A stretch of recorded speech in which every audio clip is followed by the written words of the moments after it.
Today, since I was off work, I invited my mother-in-law, Linda, to take a walk since the weather was nice. Linda agreed enthusiastically, and as we were walking through the neighborhood park, enjoying the pleasant sunlight, I received a call from my husband, Kevin. It's serious. Mom seems to have collapsed. What, Linda? What is he talking about? Linda is right here next to me. Yeah. So, I decided to go back home for a while. Oh, I see. While I was confused, Linda, who had overheard, smiled sweetly and said, Let's keep me a secret. She said quietly, so Kevin couldn't hear, and put her index finger in front of her mouth. I'll be back by next Tuesday. Bye. Kevin said abruptly, and hung up the phone. What is going on? A few days later, Kevin finally came back. How was Linda? She seems to be not doing too well. Kevin sat on the couch with a serious look. We might only have a little time left to spend with Mom. That's so. Since then, Linda and I have been in regular contact, getting various preparations underway. Unaware of any of this, Kevin muttered something about being troubled and started fiddling with his smartphone. Right after that, Will you marry me? in my 5th year in New York, I found myself dining at a 3-star restaurant, something I couldn't have imagined before. My boyfriend, whom I met here, proposed to me. Today is the happiest day of my life. I vowed to live my life with this man. Yes, it was the day I made that promise in my heart. I am Mary. I moved to this city after both of my parents passed away, realizing I had lived a sheltered life back in my small town. When I first came to New York, I was stunned by the height of the buildings and the crowds, and I stood frozen for a while. As someone who had never been to a city before, I didn't know how things worked. Back home, it was normal not to lock the doors every time you went out, and corn was usually a gift from a neighborly grandma and was hardly ever bought. Of course, working in a corporation was also full of unfamiliarities and failures initially. What were you doing when you first started working, Mary? I was a clerk at a commercial company. Hardly any places would hire a country bumpkin who wasn't even fresh out of school. While enjoying the fancy dishes laid out, my boyfriend, no, my fiancé now, Kevin, and I reminisced about the old days. Wow. Why did you switch to library work? Was it because of work relationships? No, I got along moderately well with everyone. But the company was really toxic. Ah, right. Being new to New York, you wouldn't know which companies were risky. Exactly. Plus, back then, I didn't even realize it was a toxic workplace. I just thought being overworked was the norm here in the city. Getting used to that is scary. Back then, I would have taken any job that hired me. I needed to make money urgently because I was running out due to moving and funeral expenses. Compared to my hometown, the salaries here are higher, and there are more trains, so there's no risk of missing one and not being able to get home. That's how carefree I thought. But reality wasn't so sweet. The company I finally got hired at had me working from the first train to the last every day. Only 30 minutes for lunch. No leaving in between. I was saving money, but had no time to spend it. At first, I truly thought that was normal. That sounds tough. But why did you decide to become a librarian? I actually had a librarian's license from college. But when I first came here, the library was too far, and I gave up. But then I quit my job, moved, and fortunately got rehired. Wow. Was there a specific reason you quit? There was an elderly lady crouched in front of the eye clinic. I took her to the station, but then I was late for work. I got yelled at a lot for it. It was like the boss was venting all his stress on me, yelling about my being slow at work and my sloppy attire for about 3 hours. I still have trauma from the boss's face at that time. Gee, Mary, you were just helping someone. Exactly. And that's when I realized this company wasn't right for me, so I handed in my resignation that day. That's impressive. I respect that about you. We wouldn't have met if it weren't for that decision, so I'm thankful. For sure. I hope that lady is doing well now. That day, my life changed dramatically when I switched jobs and started working at the library. Now I have days off and can even take paid leave. My colleagues are very kind and were welcoming to me as a newcomer. Though my salary is less than what I made at the toxic company, I'm so happy to work surrounded by books I love and feel a great sense of fulfillment. It was at this workplace with a good work-life balance that I met Kevin while he was looking for a book. We hit it off, went out to eat a few times, and started dating. I'm forever grateful to the book that brought us together. Hey, I want to go and tell my mom about us soon. Do you have any free days? Maybe next Sunday? Okay, I'll let Mom know.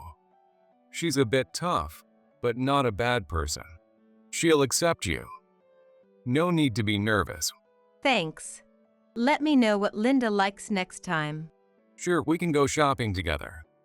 Oh, maybe gifting her a recommended book could be nice. That sounds great. We continued chatting over the food and wine that was served. The food was amazing, and the wine was delicious too. I might have had a bit too much to drink, but I'll always remember the joy of receiving the marriage certificate, already filled out by Kevin, at the end.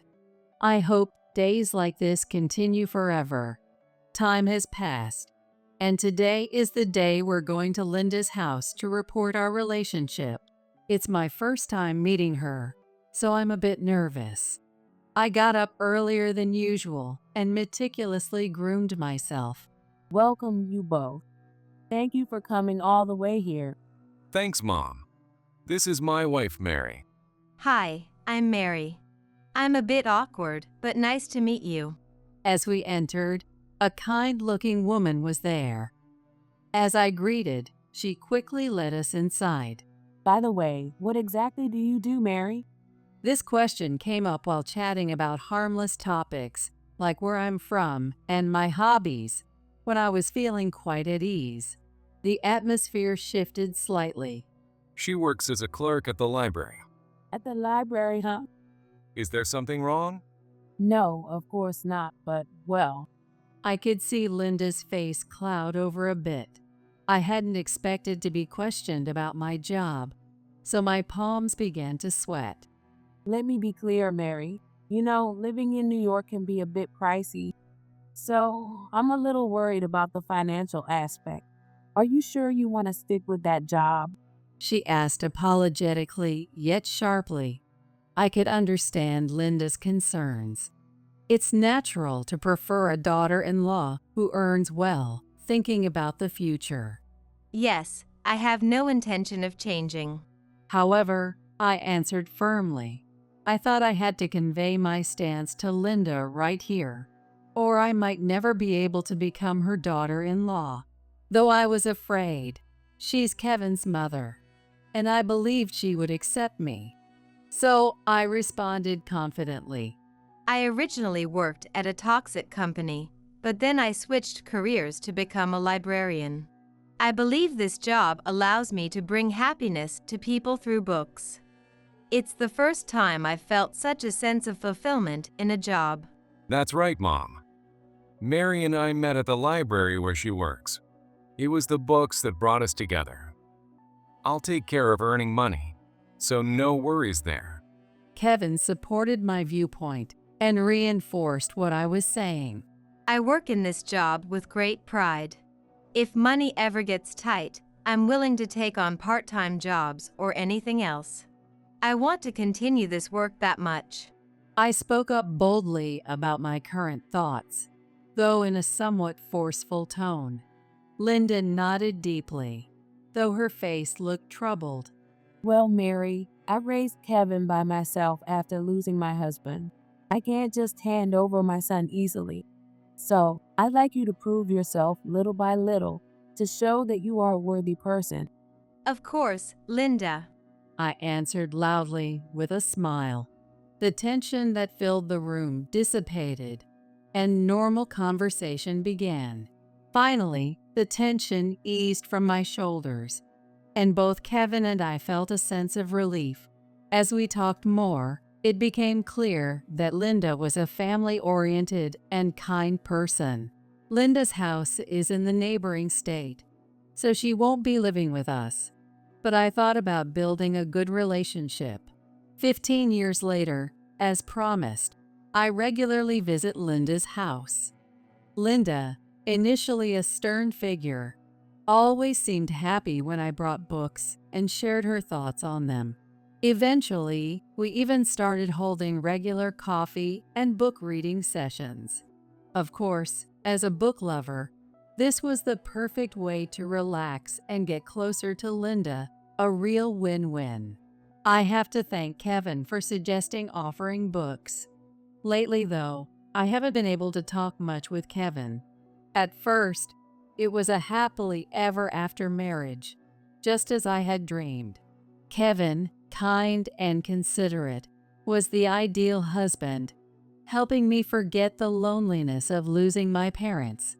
He would help with house chores and surprise me with bouquets on anniversaries. Every day was filled with happiness. But in recent years, that has faded. As the years go by, it's natural for the initial freshness to wear off. But Kevin's sloppy habits have become more apparent. He used to help do the laundry, but now he leaves it all to me. Sometimes he doesn't even put clothes in the washer or leaves socks inside out. When I point it out, he just says it's a hassle, and if I have complaints, I should do it myself.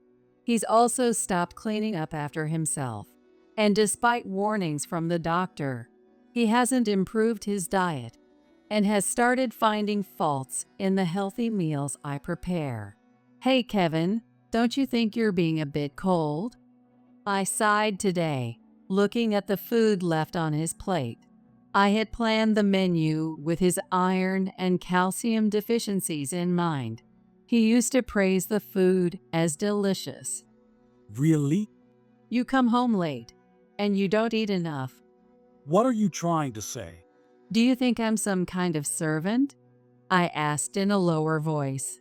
In the beginning, he said it was natural for spouses to share housework, but now he does nothing.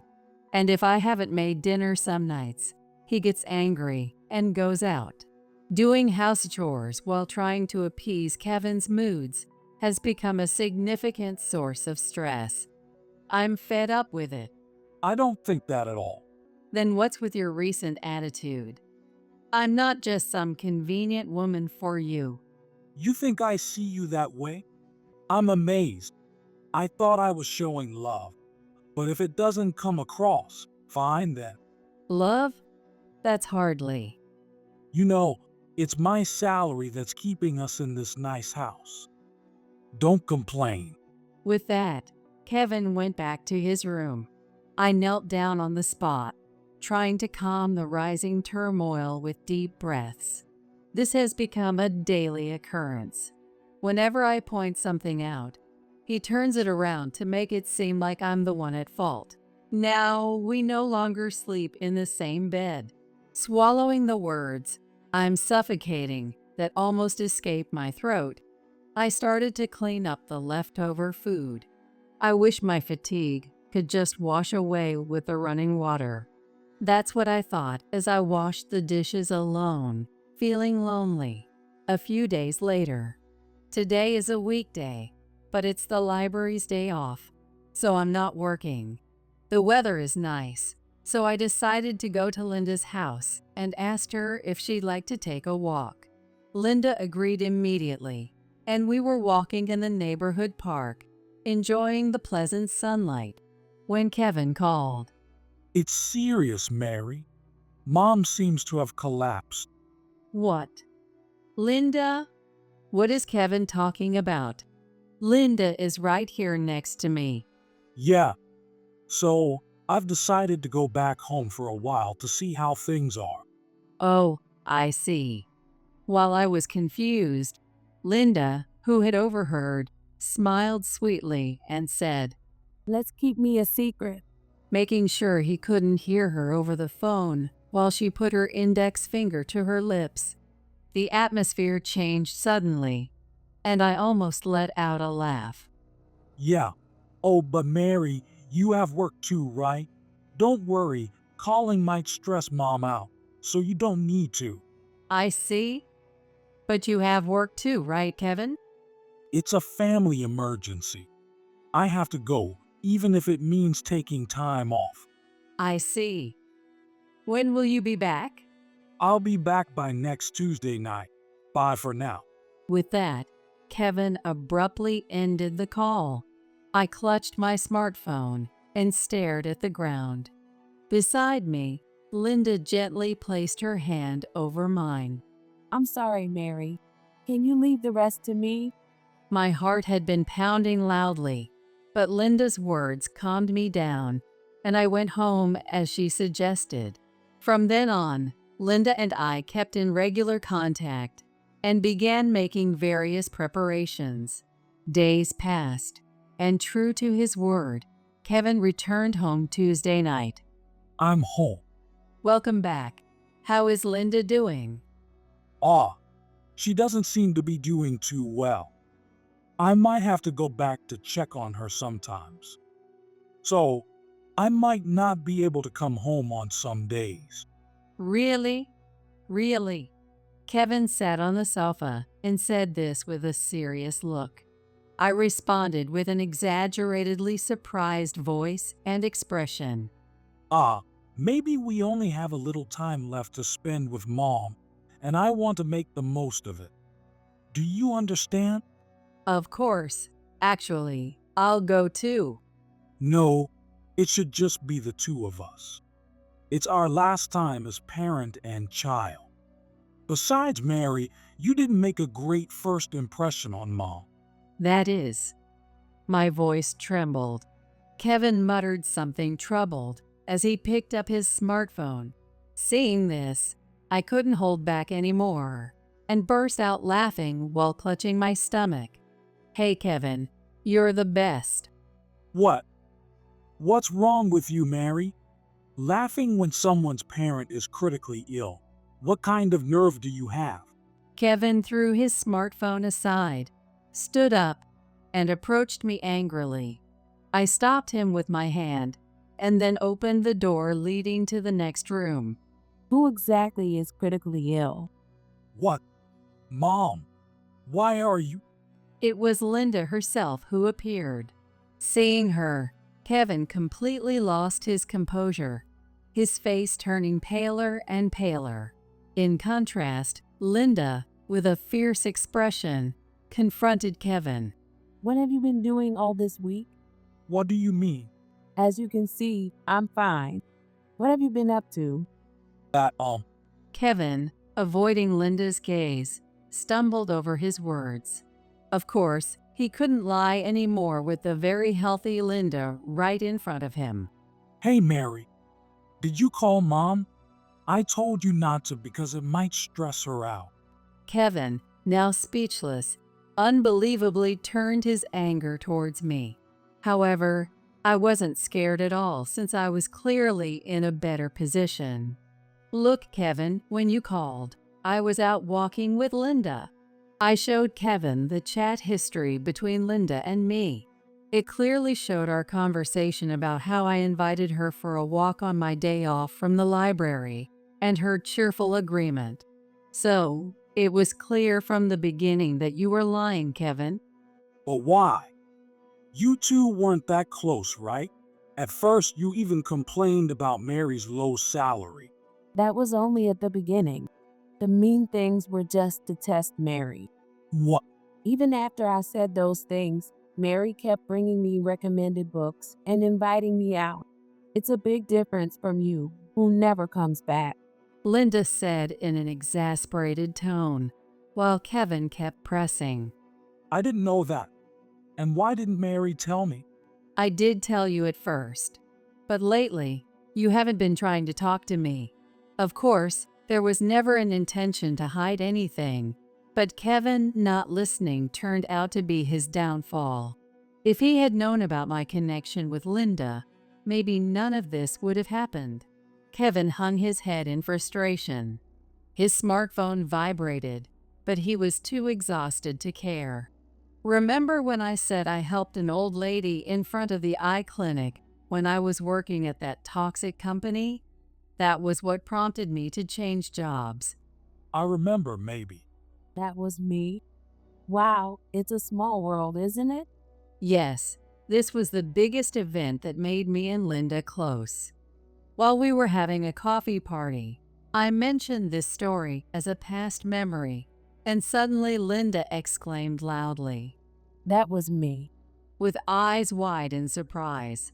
Linda had been suffering from a complex eye condition at the time and had come to the city for surgery. However, she got lost after the surgery and was in despair when someone approached her. Since she had just had eye drops for the surgery, her vision wasn't clear, so she couldn't see the person's face. She didn't recognize me by my face, but the story confirmed it for her. I was so happy to meet the person who helped me back then, and now we're really close friends. I was too tired at the time to notice people's faces, so I didn't realize it was you. I've always wondered if you made it back safely. Thanks to you. Well, now to my son. I seem like a terminally ill patient. Maybe next time you should be the one getting eye surgery. Kevin usually tries to get the upper hand with me, but he clearly can't win against his own mother. He opened his mouth as if to say something, but no sound came out. Just then, the door to the next room opened again, and a woman's voice called, "Kevin, dear?" Oh, Emma. Good evening, since yesterday, right? Emma smiled sadly and faced Kevin.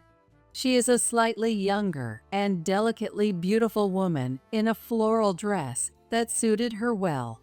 Seeing her slightly shaking shoulders stirred a protective instinct. I could somewhat understand why Kevin fell for her.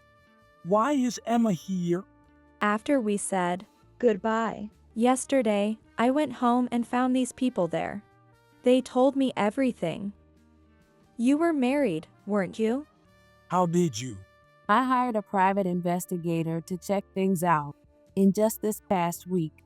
A week ago, right after hanging up from Kevin's call, Linda sent me home and went straight to a private investigator. She didn't care about the cost. She wanted them to investigate her son's affair immediately.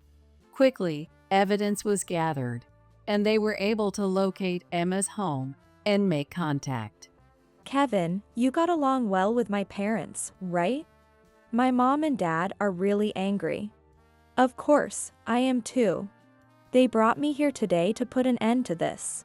It turns out Emma was a business associate from work, and she told us it was love at first sight for both of them. Emma didn't know Kevin was married. She said she would never have gotten involved if she had known, and she cried in apology.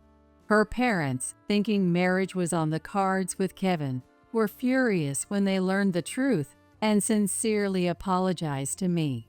While it pained me to see Emma, and even her parents, who were innocent, apologizing deeply, my anger towards Kevin grew even more. That's why I apologized to all three of them too and suggested we meet here today. So, Kevin's affair is out in the open. I'll give you the lawyer's contact later. You can go through them from now on. You think you can live without me? With the cost of living these days, you can't make it on your salary alone, can you? Kevin glared at me, almost in a fit of rage. I stiffened slightly, but Linda stepped forward to intervene. Actually, I've started doing this. She said, showing Kevin a screen on her smartphone. What's this? I recently started investing in real estate, and it's really paying off. That's why the investigator's fee didn't hurt at all. Linda showed him a graph of her investment rates. Having studied a bit herself, Linda's investment had been a great success. Of course, I helped too, using the knowledge I gained from university and my beloved books. By now, we're probably earning more than Kevin's salary. So don't worry about the money on this end. You should be more concerned about the alimony you're going to be paying soon, since you're about to live a poor life. What? Alimony? You're joking, right? No, you had an affair. It's only natural. I'll be collecting for both myself and Emma.